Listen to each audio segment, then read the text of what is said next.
നിന്ന് മൂത്രിക്കുമ്പം തന്നെ തെറിക്കണു. ആ നജസ്സുമായി നേരെ പള്ളിക്കട് കയറാണ്. അപ്പൊ പള്ളി പോലും ഇന്ന് നജസ്സാകുന്നു എന്നുള്ളതാണ് നമ്മെ പേടിപ്പെടുത്തുന്ന സംഗതി. അപ്പൊ അതുകൊണ്ട് ഖുശൂഉള്ള നിസ്കാരമാണ് മുഅ്മിനീങ്ങളുടെ നിസ്കാരം. ഖുശൂഇന്റെ അടിത്തറ എന്ന് പറഞ്ഞാൽ അത് മൂത്രിക്കുമ്പോൾ മുതൽ നമ്മൾ ശ്രദ്ധിക്കേണ്ടതുണ്ട്. മാത്രമല്ല, ഈ മൂത്രിക്കുന്ന കാര്യം നമ്മൾ വേണ്ടതുപോലെ സൂക്ഷിക്കുന്നില്ലെങ്കിൽ എന്ത് ഇബാദത്ത് ചെയ്തിട്ടും കാര്യമില്ല. അതുകൊണ്ടാണല്ലോ നബി സല്ലല്ലാഹു അലൈഹി വസല്ലമ ഒരു യാത്രയുടെ സമയത്ത് വാഹനപ്പുറത്ത് നിന്ന് പെട്ടെന്ന് ചാടിയിറങ്ങിയിട്ട് ഒരു മരച്ചില്ലയിൽ നിന്ന് 2 കൊമ്പും കൊണ്ട് പൊട്ടിച്ചിട്ട് 2 സ്ഥലത്തായത് കുത്തി. സഹാബത്ത് ആശ്ചര്യത്തോടുകൂടി എന്താപ്പ സംഗതി, യാത്രയുടെ സമയത്ത് പെട്ടെന്ന് വാഹനം നിർത്തി കൊമ്പ് പൊട്ടിച്ച് മരച്ചില്ല പൊട്ടിച്ച് എന്തിനാണ് ഈ കുത്തിക്കൊണ്ടിരിക്കുന്നത്? റസൂലുള്ളാഹി വിശദീകരിച്ചു, ഇത് 2 ഖബറാണ്. ഈ 2 ഖബറിലുള്ളവരും ഗുരുതരമായി ശിക്ഷിക്കപ്പെടുന്നു. പക്ഷേ നിങ്ങൾ സാധാരണക്കാരായതുകൊണ്ട് നിങ്ങൾക്കത് കാണാൻ സാധിക്കുന്നില്ല. ഞാൻ അല്ലാഹുവിന്റെ പ്രവാചകനായതുകൊണ്ട് നിങ്ങൾ കാണാത്ത കാര്യങ്ങൾ ഞാൻ കാണുന്നു. 2 മനുഷ്യന്മാർ ഈ ഖബറിന്റെ ഉള്ളിൽ പീഡിപ്പിക്കപ്പെടുന്നുണ്ട്. ശക്തമായ ഉഹറവിയായ ശിക്ഷ നേടിക്കൊണ്ടിരിക്കുന്നുണ്ട്. അതുകൊണ്ട് അല്പം ഒരു ശമനം കിട്ടിയെങ്കിലോ. ഈ മരച്ചില്ലകൾ തളർത്ത് നല്ല ഇലകളായി മാറിയാൽ ഓരോ ഇലകളും അള്ളാഹ്ക്ക് ഇങ്ങനെ ദിക്ർ ചൊല്ലും. അപ്പൊ അള്ളാഹ്ക്ക് ദിക്റും തസ്ബീഹും ചൊല്ലുന്നതിന്റെ അടിഭാഗത്ത് കിടക്കുന്ന ഒരാൾ എന്നുള്ള നിലക്ക് ശമനം കിട്ടും. കണ്ടോ, ദിക്റിന്റെയും തസ്ബീഹിന്റെ ഒരു ഇതാണ്. ഈ മനുഷ്യൻ ചെല്ലണ ദിക്റിന്റെ ഗുണം കിട്ടും എന്നല്ല പറയണത്. മനുഷ്യന്മാരെ പോലെയല്ല, മനുഷ്യന്മാർക്ക് പരിഷ്കാരം കൂടി. അപ്പൊ ദിക്റും ഒക്കെ പോയല്ലോ. മൃഗങ്ങൾ, നമ്മുടെ ഈ സസ്യങ്ങൾ ഇപ്പോഴും പരിഷ്കരിച്ചിട്ടില്ല. വൃക്ഷങ്ങൾ പരിഷ്കരിച്ചിട്ട് ഒരു പരിഷ്കാരവും വൃക്ഷങ്ങളെ ബാധിച്ചിട്ടില്ല. അത് പഴയ മാതിരി തന്നെയാണ്.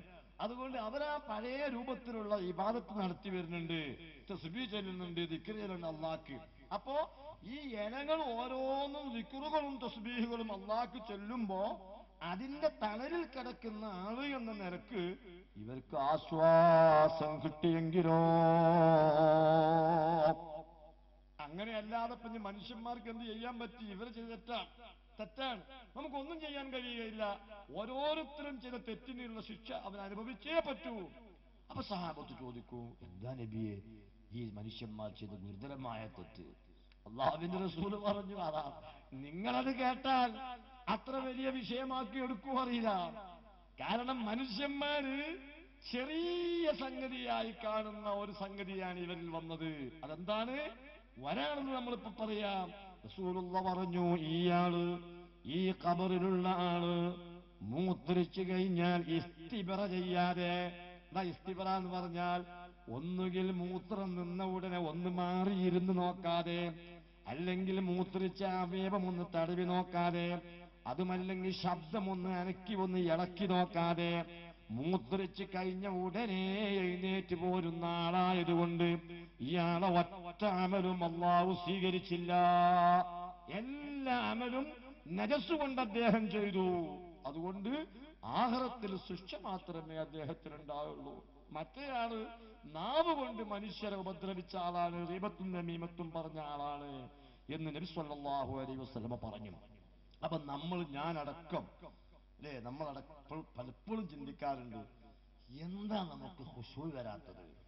ഖുശൂ വരാത്ത അങ്ങനെ സംഖ്യയുള്ള ആളുകള് പ്രധാനമായും ചിന്തിക്കേണ്ടത്, ഒന്നുകിൽ എന്റെ ശരീരത്തിലോ എന്റെ വസ്ത്രത്തിലോ ഞാൻ നിസ്കരിക്കുന്ന സ്ഥലത്തോ നജസ്സുണ്ടോ എന്ന് പേടിക്കുകയും ഇല്ലെന്ന് ഉറപ്പുവരുത്തുകയും ചെയ്യണം. അത് കഴിഞ്ഞാൽ പിന്നെ വുളൂഇന്റെ കാര്യം. അഷ്റഫുൽ ഖൽഖ് മുഹമ്മദ് റസൂൽ സല്ലല്ലാഹു അലൈഹി വസല്ലമ തങ്ങൾ പറയുന്നു, ശരീരവും മനസ്സും നജസ്സിൽ നിന്ന് ശുദ്ധിയാകാൻ വേണ്ടിയാണല്ലോ നിസ്കരിക്കുന്നത്, ഖുശൂഉള്ള നിസ്കാരം. അത് നിസ്കരിക്കുന്നതിന് മുമ്പുള്ള വുളൂ ഉണ്ടല്ലോ, ആ വുളൂ കൊണ്ട് തന്നെ ശരീരത്തിലെ നജസ്സുകൾ പോകുമെന്ന് നബി സല്ലല്ലാഹു അലൈഹി വസല്ലമ പറയുന്നു. അല്ലാഹുവിന്റെ റസൂൽ പറയുന്നു, മൻ തവല്ലഅ, ഒരുത്തൻ വുളൂ ചെയ്തു, ഫഅഹ്സനൽ വുളൂഅ, നന്നാക്കി വുളൂ എടുത്തു. എങ്ങനെ നന്നാക്കി വുളൂ എടുക്കുക?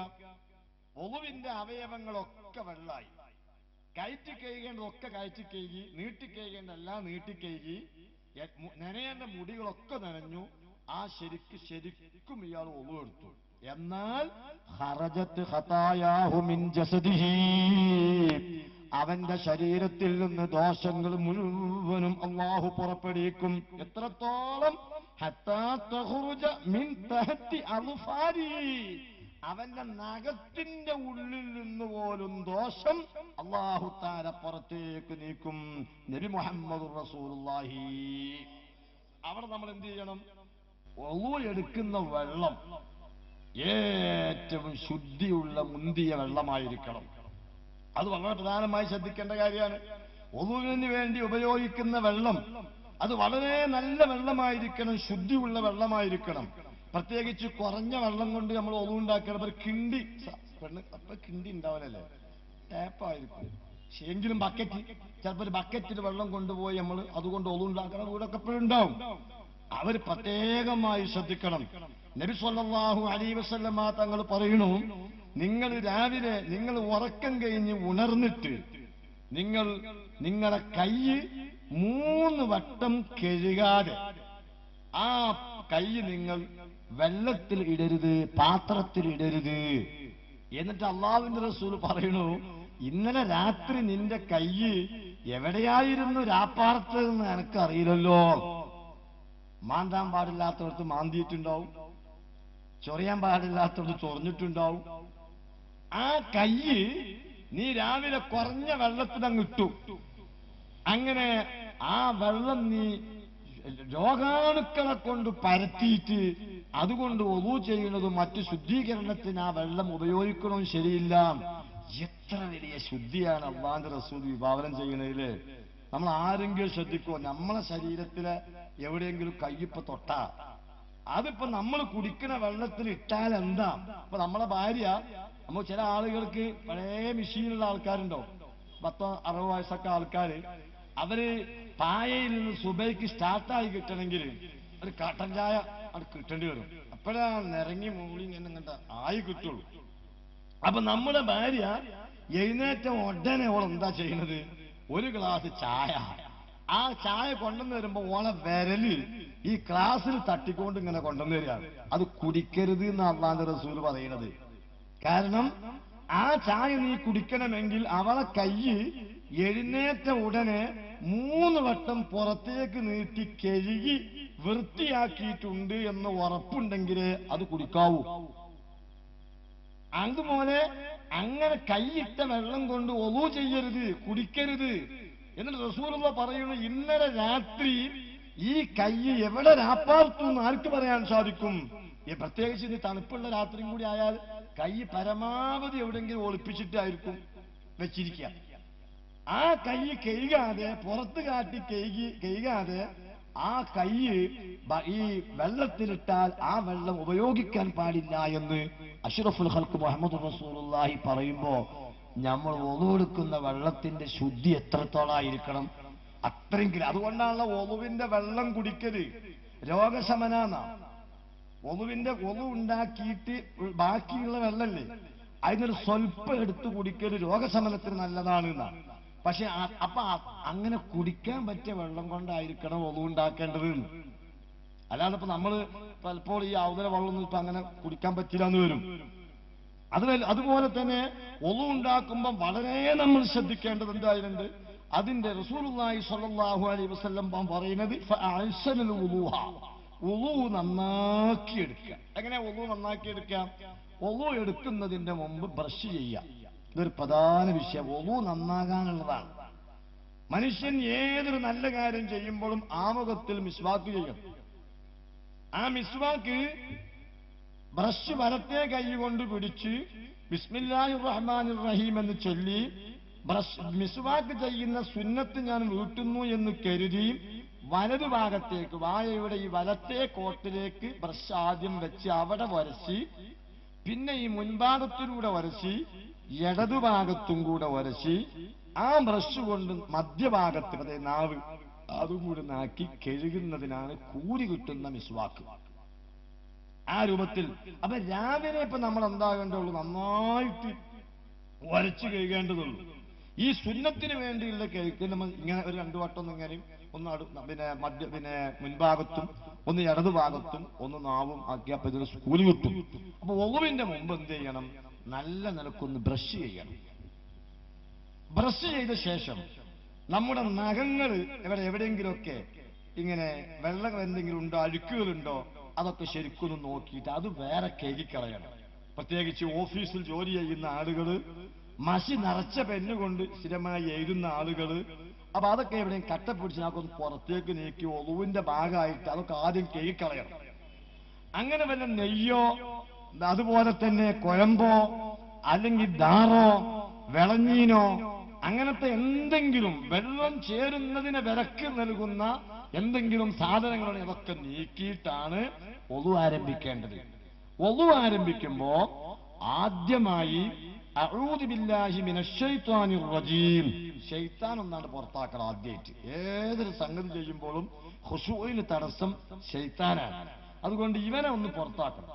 അഊദു ബില്ലാഹി മിനശ് ശൈത്വാനിർ റജീം ബിസ്മില്ലാഹിർ റഹ്മാനിർ റഹീം അൽഹംദുലില്ലാഹില്ലദീ ജഅലൽ മാഅ തഹൂറാ.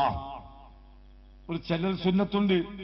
അത് ചൊല്ലിയതോട് കൂടെ ഒളുവിന്റെ സുന്നത്തിനെ ഞാൻ വീട്ടുന്നു എന്ന് കരുതി കൈ രണ്ടും മുൻകൈ രണ്ടും 3 വട്ടം ഒന്നിച്ച് കഴുകുക. ഈ ഒളു ആരംഭിക്കുന്നതിന്റെ മുമ്പ് ഇവൻ സാധിക്കണം പരമാവധി കിബിലന്റെ ഭാഗത്തേക്ക് തിരിഞ്ഞു ഒളു ഉണ്ടാക്കാൻ പറ്റുമോ എന്നും ആലോചിക്കണം. ഇതൊരു വിഷയമായി കണക്കാക്കണം. ഞാനിപ്പോ ചെയ്യാൻ പോകുന്ന സംഗതി ഒരു വിഷയമാണ്, ഒരു നിസ്കാരം എന്ന് പറഞ്ഞാൽ നന്നാകാൻ വേണ്ടിയാണ് എന്നുള്ളവനെ ഇപ്പോ ഈ നിനക്കൊക്കെ മനസ്സുണ്ടാവുള്ളൂ. അവനവന്റെ വീട്ടിൽ നിന്ന് സുന്നത്ത് നിസ്കരിച്ചിട്ട് ഫർള് ജമാഅത്തിനാണ് പള്ളിക്ക് വരേണ്ടത്. നമ്മൾ വിചാരിക്കണം എന്തായിരുന്നോ പള്ളി വന്ന് നിസ്കരിക്കാവുന്ന. അള്ളാഹുവിന്റെ റസൂൽ പറയുന്നത് നിങ്ങളെ വീട് നിങ്ങൾ കബറാക്കരുത്, ശ്മശാനാക്കരുത്. എന്താ ശ്മശാനം എന്ന് പറഞ്ഞാൽ മൂഢമായ അവസ്ഥ ഉണ്ടാക്കരുത് പരിയില്. അതുകൊണ്ട് സുന്നത്ത് വീട്ടുകളിൽ വെച്ച് നിസ്കരിക്കുന്ന റസൂലുള്ള പറയുന്നത്. അപ്പൊ പള്ളിയുടെ പരിസരത്തുള്ള ആളുകളൊക്കെ എന്താ ചെയ്യേണ്ടത്? നമ്മളെ മൂക്ക് ചീറ്റാനും നമുക്ക് കൊപ്പിളിച്ച് തുപ്പാനും നമ്മളെ പൊരിന്റെ കക്കൂസാനുള്ളത്. അപ്പൊ അതൊക്കെ അവിടുന്ന് ശരിക്ക് ചെയ്ത് പൊരിയുന്ന 2 റക്അത്ത് സുന്നത്ത് നിസ്കരിച്ചിട്ട് പള്ളിയിൽ ഫർള് നിസ്കരിക്കാൻ വേണ്ടി വരിക. അവിടെ ജമാഅത്ത് നടക്കാനായിട്ടില്ലെങ്കിൽ പള്ളിയിൽ കയറിയ ഉടനെ 2 റക്അത്ത് തഹിയ്യത്ത് നിസ്കരിക്കുക. ജമാഅത്ത് നടക്കുകയാണെങ്കിൽ പിന്നെ തഹിയ്യത്ത് നിസ്കരിക്കാൻ സമയമില്ലെങ്കിൽ നിങ്ങൾ വർത്താനം പറയരുത്, ഇരിക്കും ചെയ്യരുത്. ആ ജമാഅത്ത് അങ്ങനെ ആകണ വരെ അങ്ങനെ നിൽക്കുക. ആരോടും വർത്താനം പറയരുത്. വർത്താനം പറഞ്ഞാലും തഹിയ്യത്തിന്റെ കൂലി പോവും, ഇരുന്നാലും തഹിയ്യത്തിന്റെ കൂലി പോവും. തഹിയ്യത്ത് നിസ്കരിക്കാതെ തഹിയ്യത്തിന്റെ കൂലി കിട്ടാനുള്ള മാർഗം എന്തായിരുന്നോ? സംസാരിക്കാതെ നിൽക്കുക, ഇരിക്കാതെ നിൽക്കുക, ജമാഅത്ത് പ്രതീക്ഷിക്കാൻ നിൽക്കുക. അപ്പൊ നിസ്കാരം തുടങ്ങുക. എന്നാ അതിനാണ് കൂടിക്കോർത്ത് നിസ്കരിച്ചാൽ ഈ ഫർള് കൊണ്ട് തഹിയ്യത്തിന്റെ കൂലിയും കിട്ടും. അതല്ലാതെ ഫർള് നിസ്കാരത്തിന്റെ മുമ്പും ശേഷമുള്ള റവാത്തിബ് പുരുഷന്മാർ പള്ളിയിൽ വെച്ചല്ല നിസ്കരിക്കേണ്ടത്, അവനവന്റെ വീടുകളിൽ വെച്ചാണ്. അപ്പൊ ഒളു ഉണ്ടാക്കല എവിടുന്നാ വേണ്ടത്? വീട്ടിൽ നിന്നാ ഒളു ഉണ്ടാക്കേണ്ടത്. അപ്പൊ ശരിക്കും മൂക്ക് ചുറ്റിക്കൂടെ എന്റെ പേരല്ലേ? അല്ലാതെ എല്ലാവരും കൂടി ആവുംകാരി വന്ന് കണ്ട് ഇറങ്ങാറാക്കിയിട്ടുണ്ടെങ്കിൽ അത് നമുക്ക് ആരോഗ്യ പ്രശ്നം ഉണ്ടാക്കും. അപ്പൊ നമ്മൾ ശരിക്കും മൂക്കിന്റെ ഉള്ളിലേക്ക് വെള്ളം കയറ്റി പിയ്യ എന്നത് ഒളുവിന്റെ ഒരു പ്രധാനപ്പെട്ട വിഷയമാണ്. പ്രത്യേകിച്ച് ഉറങ്ങി എഴുന്നേറ്റവൻ അങ്ങനെ ചെയ്തിരിക്കണമെന്ന് റസൂലുള്ള പറഞ്ഞു. അള്ളാന്റെ റസൂൽ പറഞ്ഞ കാരണം പിശാച് രക്തം സഞ്ചരിക്കുന്ന എല്ലാ ഭാഗത്തിലൂടെയും പിശാച് നടക്കും. അതുകൊണ്ട് പ്രത്യേകിച്ച് രാത്രി പിശാച് തരിമൂക്കിന്റെ ഉള്ളിലാണ് രാപ്പാർക്കുന്നത്. അതുകൊണ്ട് രാവിലെ എഴുന്നേറ്റ് ഒളു ചെയ്യുന്നവൻ 3 വട്ടം മൂക്കിന്റെ ഉള്ളിലേക്ക് വെള്ളമാക്കിയിട്ട് അത് പീഞ്ഞു കളയണം, ഇസ്തിൻസാഖ് ചെയ്യണമെന്ന് അല്ലാഹുവിന്റെ റസൂൽ പറയുന്നു. അപ്പൊ നമ്മൾ പറയുന്നത് ഒളു ഉണ്ടാക്കുമ്പോ വായിൽ വെള്ളം കൊപ്പൊളിച്ച് മൂക്കിൽ വെള്ളം കയറ്റി ചീറ്റണം 3 തവണ. പിന്നെയാണ് ഒളുവിന്റെ ഫർളിലേക്ക് കിടക്കുന്നത്. ഫർള് ആരംഭിക്കുന്ന മുഖം കഴുകുന്നതോടുകൂടെയാണ്. സഹോദരിമാര് പ്രത്യേകം കേൾക്കണം. നിസ്കാരത്തെ ഞാൻ ഹലാലാക്കുന്നു എന്നോ ഉളു എന്ന ഫർളിനെ ഞാൻ വീട്ടുന്നു എന്നോ കരുതിയിട്ട് നമ്മൾ ആ നിയ്യത്ത് മുഖം കഴുകിക്കഴിയുന്നത് വരെയും മനസ്സിലുണ്ടാകണം. അപ്പോഴേ നിയ്യത്താവുള്ളൂ. ഇപ്പൊ ഒരാള് 2 കൈയിലേക്കും വെള്ളം എടുത്തിട്ട് ഇവിടെ ഇങ്ങനെ കഴുകുമ്പോഴൊന്നും നിയ്യത്തുണ്ടായില്ല. ഒരു ഏകദേശം ഇവിടെ എത്തിയപ്പോഴാണ് നെയ്യത്തുണ്ടായതെങ്കിൽ ഇവിടുന്ന് ഇങ്ങോട്ടേ ഒളു കിട്ടുള്ളൂ. അതിന്റെ അപ്പുറം അങ്ങോട്ടൊന്നും ഉണ്ടാവില്ല, ഒളുണ്ടാവില്ല. അത് നമ്മൾ ശ്രദ്ധിക്കേണ്ട ഒരു വിഷയം. അപ്പൊ ഞാൻ പറഞ്ഞു വരുന്ന സഹോദരന്മാരെ, ഞാൻ പറഞ്ഞ മനസ്സിലായില്ലേ? ഒരാൾ മുഖം കഴുകി എന്ത് ചെയ്തിട്ടുണ്ട്, ഇവിടുന്ന് കഴുകലും തുടങ്ങി. എന്നിട്ട് ഏകദേശം ഇവിടെ എത്തിയപ്പോഴാണ് ഞാൻ ഉളു എന്ന പറഞ്ഞതിന് വീട്ടിൽ നിന്ന് കരുതിയോളൂ കുട്ടിക്കോളി, എന്നാ ഇവിടുന്ന് ഇങ്ങോട്ടേ എന്നുണ്ടാവുള്ളൂ, ഒളു കിട്ടുള്ളൂ, മേപ്പിട്ട് കിട്ടൂല. അപ്പൊ അതുകൊണ്ട് ഈ പ്രശ്നമില്ലാതെക്കാൻ വേണ്ടി രണ്ട് കയ്യിലേക്കും വെള്ളം എടുത്തിട്ട് ഉളു എന്ന ഫർദിനെ ഞാൻ വീട്ടുന്നു എന്ന് കരുതിയിട്ട് ആ കരുത്തോടു കൂടെ ശരിക്കും മുഖം തായും മേലും പരിസരം മൊത്തം കഴുകുക. കഴുകുമ്പോ മുഖത്തിന്റെ അതിർത്തിയിലുള്ള മുഴുവൻ മുടികളും രോമങ്ങളും നനയേണ്ടതുണ്ട്. അപ്പൊ സഹോദരിമാര് ശ്രദ്ധിക്കുക, ഒരു സഹോദരിക്ക് ഈ ചെവിയുടെ ഭാഗത്ത് ഇതാ ഇവിടെ മുടിയുണ്ട്, ഇവിടെ ഇതിപ്പോ മുഖത്തിന്റെ അതിർത്തി എന്ന് പറഞ്ഞാൽ സാധാരണ തലമുടി മുളക്കാറുള്ള സ്ഥലം മുതൽ ഇപ്പൊ ഇവിടുന്ന് അവിടം മുതൽ താടിയെല്ലിന്റെ അറ്റം വരെ നീളത്തിലും ഒരു ചെരിക്കുറ്റി മുതൽ മറ്റേ ചെരിക്കുറ്റി വരെ അകലത്തിലും ഉള്ള പ്രദേശത്തിന് മുഖം എന്ന് പറയണോ. അപ്പൊ ഇവിടെ നിന്നുള്ള ഒരു മുടി, ഈ ഭാഗത്തുള്ള ഒരു മുടി, ഈ മുടി എന്ത് ചെയ്തിരിക്കുന്നു, പെണ്ണുങ്ങൾ ഇങ്ങനെ ഇങ്ങോട്ട് വാർന്നു വെച്ചിട്ടുണ്ടെങ്കിൽ ആ മുടിയും കൂടെ ഇങ്ങോട്ട് എടുത്തിട്ട് അതും കൂടെ നനയുമ്പോഴേ, കാരണം മുഖത്തിന്റെ അത് പരിധിക്കുള്ളിലുള്ള എല്ലാ മുടികളും നനയേണ്ടതുണ്ട്. ഉള്ളും പുറവും നനയണമെന്നാണ്. പക്ഷേ തിങ്ങിയ താടിയാണെങ്കിൽ ചില ആളുകൾക്കുണ്ട്, പിന്നെ കുറ്റിയടിപ്പുള്ള നല്ല ഉറപ്പുള്ള താടി ഉണ്ടാവും. അവർക്ക് എന്തില്ല, താടിന്റെ ഉള്ള് ഇടങ്ങാറായി നനക്കേണ്ട ആവശ്യമില്ലാന്നേ ഉള്ളൂ. അതേ സമയത്ത് താടിയുടെ മൊത്തം മുടി നനഞ്ഞിരിക്കണം. അപ്പൊ അത് ശരിക്കും നമ്മൾ ഉരച്ച് കഴുകണം. അപ്പൊ മീശുള്ള ആൾക്കാർ, അതുപോലെ നീണ്ട മൂക്ക് തടിച്ച മൂക്കുള്ള ആൾക്കാർ ഇവിടെ നിന്ന് വെള്ളം പോയതെന്ന് അറിഞ്ഞോളന്നില്ല. കാരണം അങ്ങനെ കഴുകി പോയി, അപ്പൊ ഇവിടെ വെള്ളമായില്ലെങ്കിൽ ഒന്നും ശരിയാവില്ല, ഒന്നും ശരിയാവില്ലെങ്കിൽ നിസ്കാരം ശരിയാവില്ല. ഖുശൂ പിന്നാടക്കട്ടെ, നിസ്കാരം ശരിയാണെങ്കിൽ ഖുശൂ ഇല്ലാത്ത നിസ്കാരം ശരിയാവില്ല. വളരെ ശ്രദ്ധിക്കേണ്ട കാര്യമല്ലേ? അപ്പൊ നിസ്കാരത്തിന് ഖുശൂ ഉണ്ടാകണമെങ്കിൽ അടിത്തറ നമ്മൾ ഈ പണിയുന്നത് ശരിക്കു വെള്ളം നനഞ്ഞു എന്ന് ഉറപ്പാ. കണ്ണിന്റെ കണ്ടോ, കണ്ണിന്റെ പിരികം ഒമ, അതുപോലെ കണ്ണിന്റെ അടിഭാഗം, ചുളിഞ്ഞ മുഖക്കുള്ളവര് ശരിക്ക് ആ ചുളിവ്, അതുപോലെ താടിയുള്ള ആളുകൾ അതിന്റെ ഉള്ള് ഇങ്ങനെ തിങ്ങിയ താടിയാണെങ്കിൽ മാത്രം ഉള്ളിക്ക് വെള്ളാക്കണ്ട, വാക്കുന്ന നിർബന്ധമല്ലാന്നുള്ളൂ, ആക്കണ്ടെന്നല്ല, ഇടങ്ങാറായി ആക്കണ്ടെന്നുള്ളൂ. അപ്പൊ അല്ലാത്തത് ശരിക്ക് താടി രോമം തൊലിയും എല്ലാം നനയണം 3 വട്ടം, നെയ്യത്തും വേണം. അപ്പൊ അതുപോലെ കൈ കഴുകുമ്പോ ഈ നേരത്തെ കഴുകിയത് കൂട്ടൂല, അത് സുന്നത്തായ കഴുകലാണ്.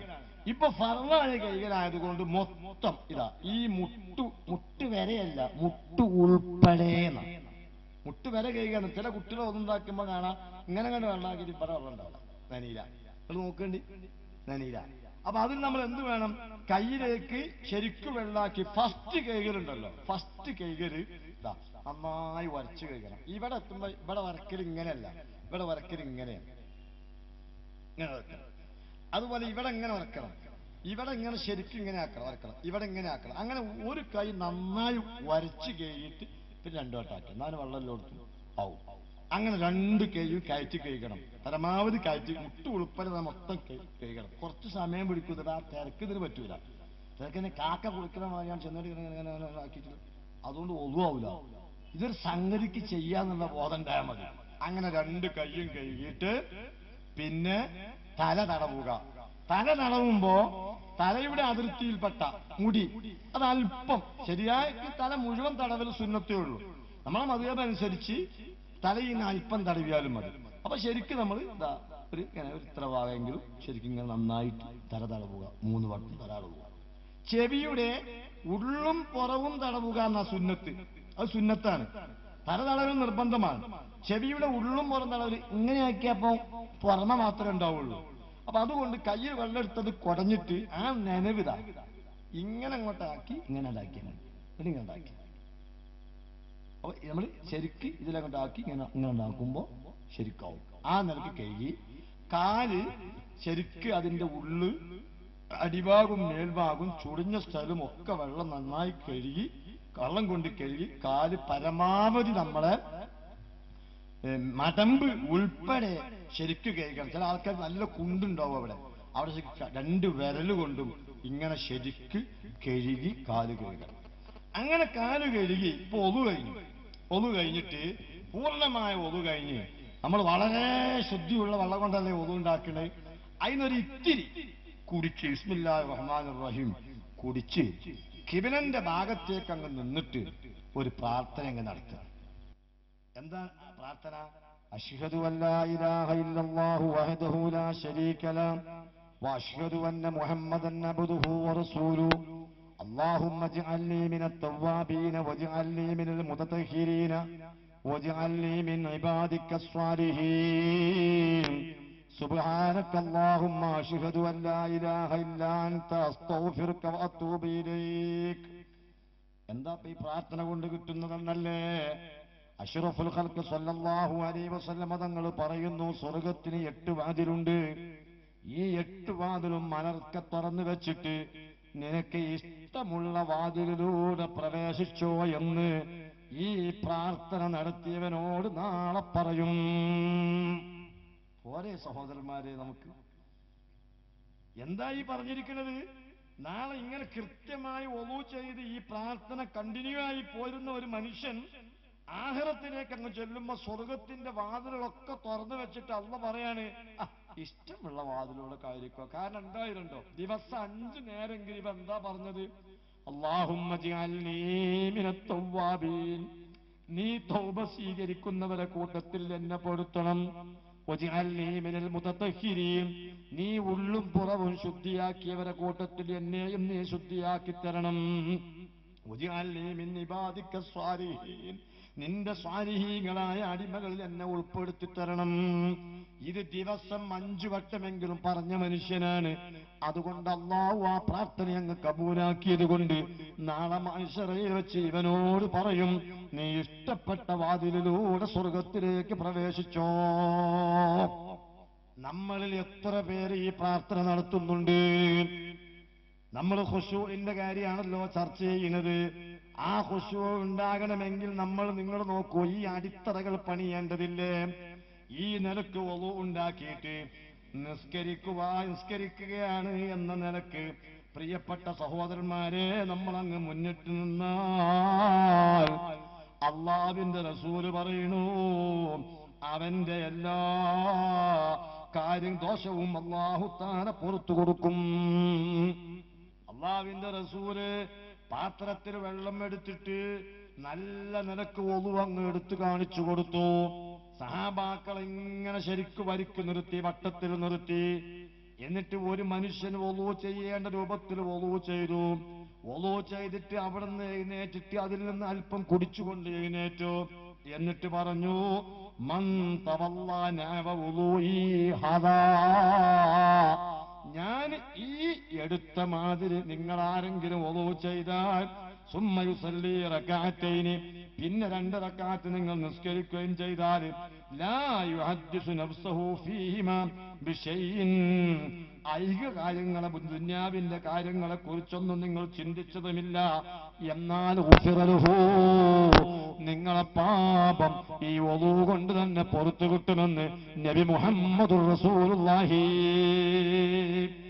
ഒളു ചെയ്യുമ്പോൾ വരെ ഐഹിക കാര്യങ്ങളൊന്നും നിങ്ങൾ ചിന്തിച്ചില്ല എന്ന ഒരു വാക്ക് റസൂലുള്ള അവിടെ പറഞ്ഞത് ഗൗരവത്തോടുകൂടെ ഞാൻ കേൾക്കണം, നമ്മൾ കേൾക്കണം. പിന്നെ നിസ്കരിക്കുമ്പോ ഐഹിക കാര്യങ്ങൾ ചിന്തിക്കാൻ പറ്റൂല എന്ന് ആലോചിക്കണം. ഒളു ചെയ്യുമ്പോൾ വരെ ഞാനൊരു വിഷയത്തിന് ഒരുങ്ങുകയാണെന്ന നിലക്ക് ഐഹിക കാര്യങ്ങളൊക്കെ വെടിഞ്ഞ് അള്ളാഹ്ക്ക് വേണ്ടി നിസ്കരിക്കുവാൻ ഒളു ചെയ്യുകയാണെന്ന നിലക്ക് ഒളു ചെയ്താൽ, ഞാൻ ഈ ഒളു ചെയ്ത മാതിരി നിങ്ങൾ ഒളു ചെയ്താൽ നിങ്ങളെ പാപങ്ങൾ പുറത്തു കിട്ടും. അപ്പൊ ഒളു കൊണ്ട് തന്നെ പാപം പുറത്തു കിട്ടി.